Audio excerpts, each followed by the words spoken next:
les océans deviennent de plus en plus encombrés, et les enjeux n'ont jamais été aussi élevés. Alors que les destroyers font les gros titres, ces 10 frégates sont la véritable colonne vertébrale de la puissance navale mondiale. Et dans cette vidéo, nous allons toutes les explorer, alors que nous comptons les 10 frégates les plus puissantes de 2026. Nous lançons ce compte à rebours avec un navire qui semble davantage appartenir à un film de science-fiction qu'à l'océan réel, et c'est la classe Mogami du Japon.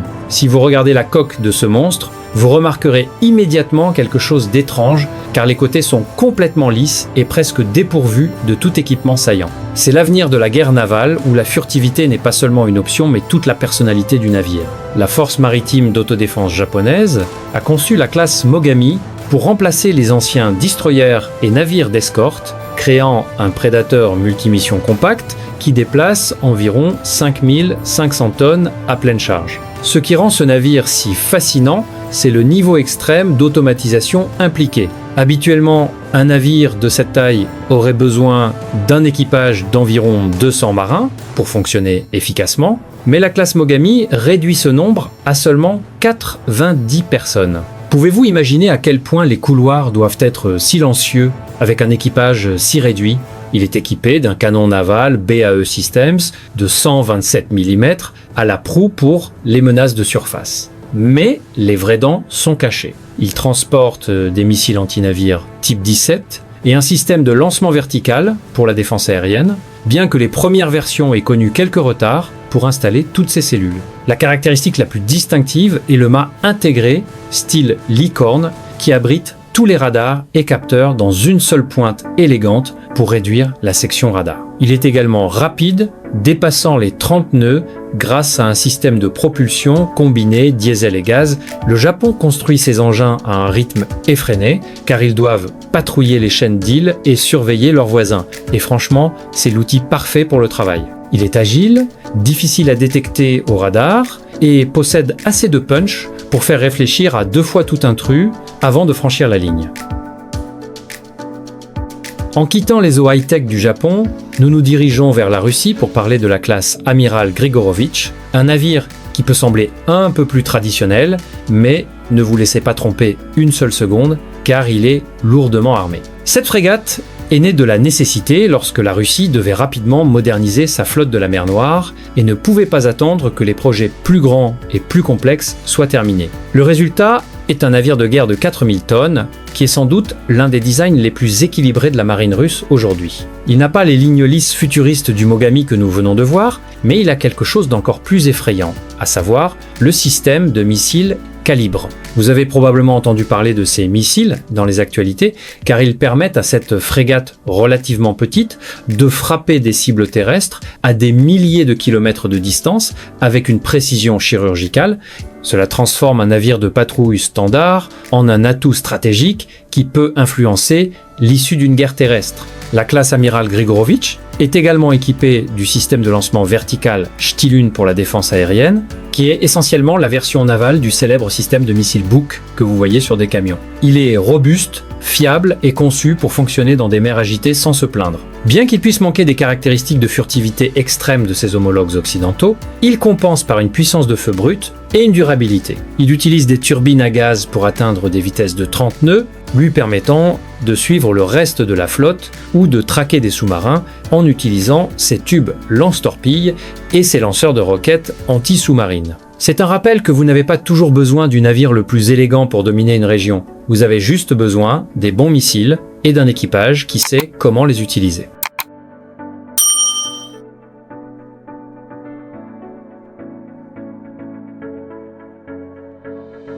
Maintenant, nous voyageons vers l'Espagne ensoleillée pour examiner un navire qui a complètement changé la donne pour les marines européennes, à savoir la classe Álvaro de Baza-Neufcente. Lorsque ce navire a été mis en service, c'était une affaire énorme car c'était l'une des premières frégates européennes à intégrer le système de combat AEGIS américain. Si vous ne savez pas ce qu'est Aegis, imaginez un cerveau informatique géant connecté à de puissants radars Spy-on-D qui peuvent suivre des centaines de cibles simultanément, missiles, jets, drones, vous voyez l'idée, et coordonner la destruction de tous en même temps. Cela fait essentiellement de la classe Alvaro de Baza un mini-destroyer Harley Burke, mais pour une fraction du coût et de la taille. Déplaçant environ 5800 tonnes, cette sentinelle espagnole est conçue principalement pour la défense aérienne, créant une bulle protectrice autour d'une flotte entière. Il est armé d'un système de lancement vertical de 48 cellules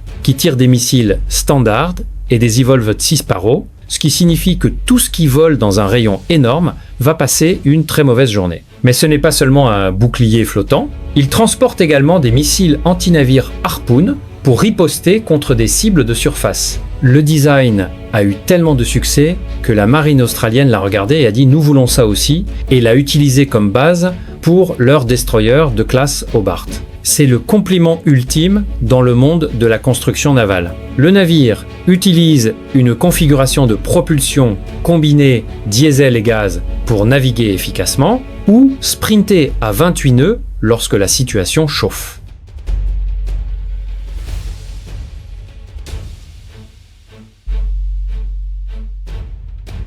Dirigeons-nous vers le nord au Danemark pour discuter de la classe Iver Huitfeldt, qui est très probablement le navire de guerre avec le meilleur rapport qualité-prix naviguant sur les océans en ce moment. Les ingénieurs danois ont réalisé un miracle ici en construisant une frégate de défense aérienne de 600 tonnes pour un prix qui a fait pleurer d'autres marines en regardant leur propre budget. Comment ont-ils fait ?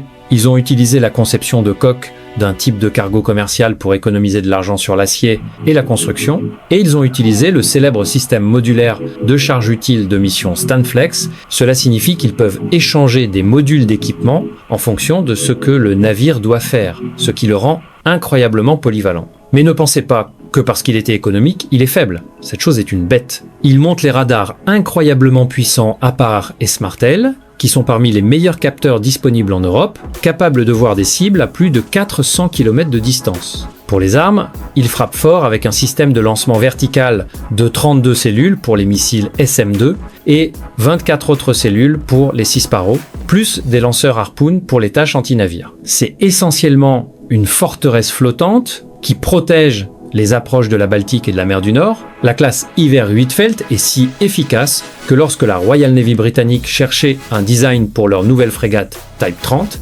ils ont choisi ce design danois comme plan directeur. C'est une approbation massive, il a une autonomie de plus de 9000 milles nautiques, ce qui signifie qu'il peut se déployer loin de chez lui pendant de longues périodes. C'est la preuve que vous n'avez pas besoin de mettre en faillite votre trésor national pour obtenir un navire de combat de haut niveau. Nous traversons à nouveau le globe vers l'océan Indien pour découvrir l'étoile montante de la marine indienne, la classe Nilgiri Projet Disepta. C'est un bond en avant massif pour les capacités de construction navale domestique de l'Inde, améliorant l'ancienne classe Shivalik avec de meilleures caractéristiques de furtivité et un armement plus avancé. La marine indienne a poussé fort pour l'autosuffisance et la classe Nilgiri est le joyau de la couronne de cet effort. Déplaçant près de 6700 tonnes, c'est une frégate lourde qui brouille la ligne avec les destroyers. La superstructure est plus propre et plus angulée pour dévier les ondes radar, réduisant sa visibilité aux capteurs ennemis.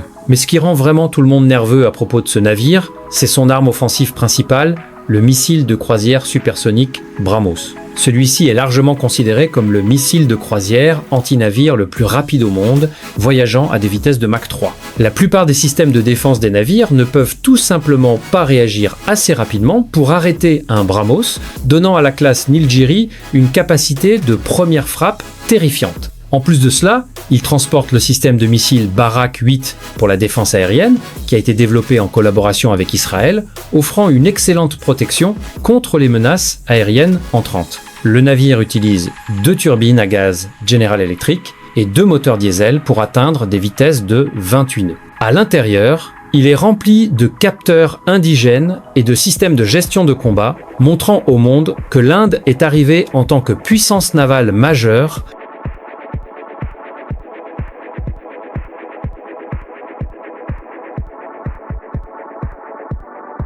Vient ensuite le concurrent poids lourd d'Allemagne, la classe Baden-Württemberg F-125. Maintenant, ce navire a causé beaucoup de controverses dans la communauté navale, parce qu'il est énorme, nous parlons de plus de 7200 tonnes, ce qui est plus grand que de nombreux destroyers de la Seconde Guerre mondiale, mais les critiques disent qu'il est sous-armé pour sa taille. Cependant, pour comprendre ce navire, vous devez comprendre pourquoi l'Allemagne l'a construit. Il n'a pas été construit pour combattre une bataille navale de haute intensité de la Troisième Guerre mondiale au milieu du Pacifique. Il a été conçu pour des opérations de stabilisation et des missions de maintien de la paix de longue durée. La classe Baden-Württemberg peut rester en mer jusqu'à 2 ans sans retourner à son port d'attache, échangeant les équipages par rotation aérienne. C'est inouï pour la plupart des frégates. Il est construit pour durer. Il transporte des missiles Harpoon et le système RAM Block 2 pour l'autodéfense, ainsi qu'un canon Volcano de 127 mm qui peut tirer des munitions guidées à plus de 100 km à l'intérieur des terres pour soutenir les troupes au sol. Il dispose également de baies spéciales pour 4 canots pneumatiques à coque rigide rapide utilisés par les forces spéciales. Ainsi, alors que les guerriers du clavier d'internet se plaignent qu'il n'a pas assez de cellules de missiles, la marine allemande l'adore parce qu'il peut se garer au large d'une zone de crise et y rester pour toujours, appliquant des embargos ou combattant la piraterie sans transpirer. Il est hautement automatisé, hautement confortable pour l'équipage et incroyablement résilient. C'est une philosophie différente de conception de navires de guerre, privilégiant l'endurance et l'action policière plutôt que le nombre brut de missiles. C'est le géant gentil avec lequel vous ne voulez vraiment pas vous frotter parce qu'il ne partira tout simplement pas. Nous avons atteint la 4e place et nous regardons le champion européen, la classe FREMM. C'est une entreprise commune entre l'Italie et la France, signifiant frégate européenne multimission, et honnêtement, c'est sans doute le programme de frégate moderne le plus réussi au monde. Les versions italiennes et françaises sont légèrement différentes, mais elles partagent le même ADN incroyable. La version italienne en particulier est un véritable requin dans l'eau. Déplaçant environ 6700 tonnes, elle est conçue pour chasser les sous-marins avec passion. Elle présente une coque remarquablement silencieuse et des sonars remorqués sophistiqués qui peuvent entendre un sous-marin éternuer à des kilomètres de distance, mais ce n'est pas un poney à un seul tour. Elle transporte les missiles Aster 15 et Aster 30 pour la défense aérienne, qui sont incroyablement puissants contre les jets haute performance et les missiles. Le navire est si bon que la marine des États-Unis, oui, la marine la plus puissante de la planète, a décidé de baser leur nouvelle frégate de classe Constellation sur ce design FRMM italien. Si cela ne vous dit pas que c'est un navire de guerre de haut niveau, rien ne le fera. Il a un système de propulsion électrique hybride qui permet une croisière silencieuse à basse vitesse, parfait pour s'approcher furtivement de sous-marins sans méfiance. Le canon à l'avant est un Otto Melara de 127 mm qui est célèbre pour ses capacités de tir rapide. Qu'il s'agisse de la variante française se concentrant sur l'attaque terrestre avec des missiles de croisière navale ou de la variante italienne se concentrant sur la guerre anti-sous-marine. Le FREMM est l'étalon or de la polyvalence en 2026.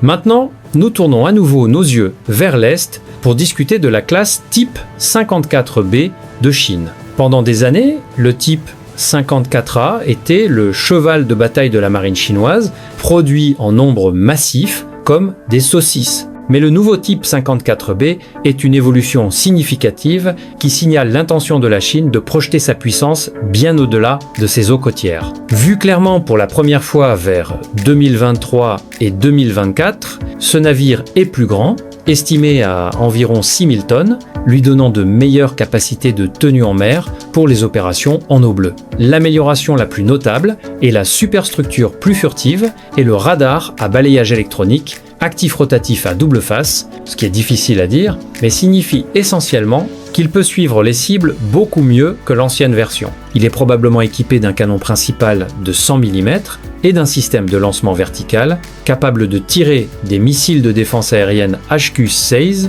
et des missiles anti-sous-marins. U-8. Il y a aussi des rumeurs qu'il utilise un système de propulsion électrique intégré, ce qui le rendrait plus silencieux et plus efficace, similaire aux destroyers occidentaux. Ce navire est conçu pour escorter les porte-avions chinois, fournissant un écran protecteur contre les sous-marins et les avions. La vitesse à laquelle la Chine construit ses navires est alarmante pour les planificateurs occidentaux. Ils les produisent plus rapidement que quiconque d'autre ne peut suivre. Le type 54B n'est pas seulement un navire de patrouille, c'est une déclaration que la Chine construit une marine capable d'opérer à l'échelle mondiale.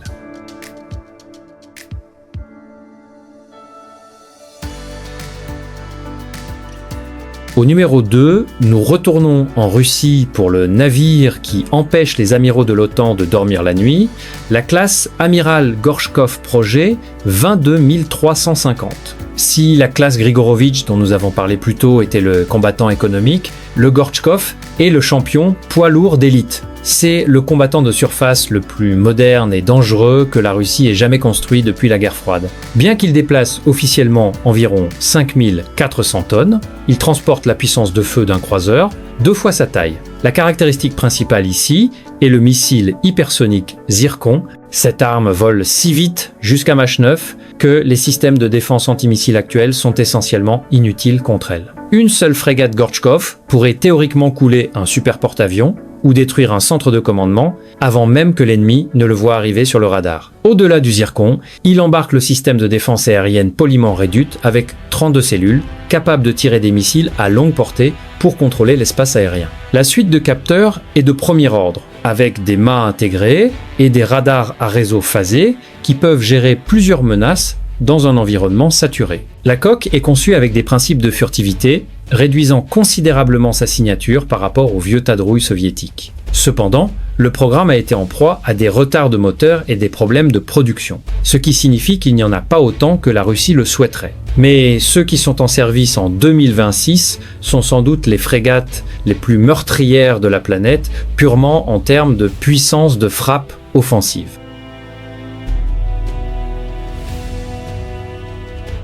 Enfin, nous arrivons à la première place, la type 26 classe City du Royaume-Uni. Celle-ci est largement considérée comme la frégate de guerre anti-sous-marine ultime de l'ère moderne, conçue pour protéger les porte-avions de classe Queen Elizabeth et les sous-marins de dissuasion nucléaire. La Royal Navy a versé chaque once de leur siècle d'expérience dans cette coque, c'est un grand navire, déplaçant près de 8000 tonnes à pleine charge, ce qui lui donne beaucoup d'espace pour de futures mises à niveau. La clé du type 26 est le silence. La coque et les machines sont acoustiquement silencieuses à un degré obsessionnel, permettant à son sonar remorqué type 2087 d'écouter les sous-marins ennemis sans interférence du bruit de son propre moteur. C'est essentiellement un fantôme dans l'eau, mais il n'est pas sans défense contre d'autres menaces. Il transporte le système de missiles de défense aérienne Sea-Ceptor, qui peut intercepter des missiles supersoniques, et un système de lancement vertical Mark 40,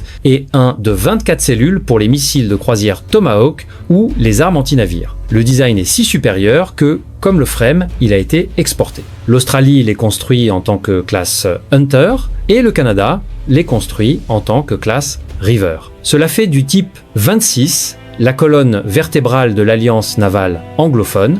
Il dispose d'un pont d'envol massif, capable de gérer de lourds hélicoptères Chinook et d'une baie de mission flexible pour les drones ou les fournitures d'aide aux catastrophes. En 2026, alors que les menaces sous-marines de la Russie et de la Chine augmentent, le type 26 est l'atout le plus précieux qu'un commandant de flotte puisse avoir.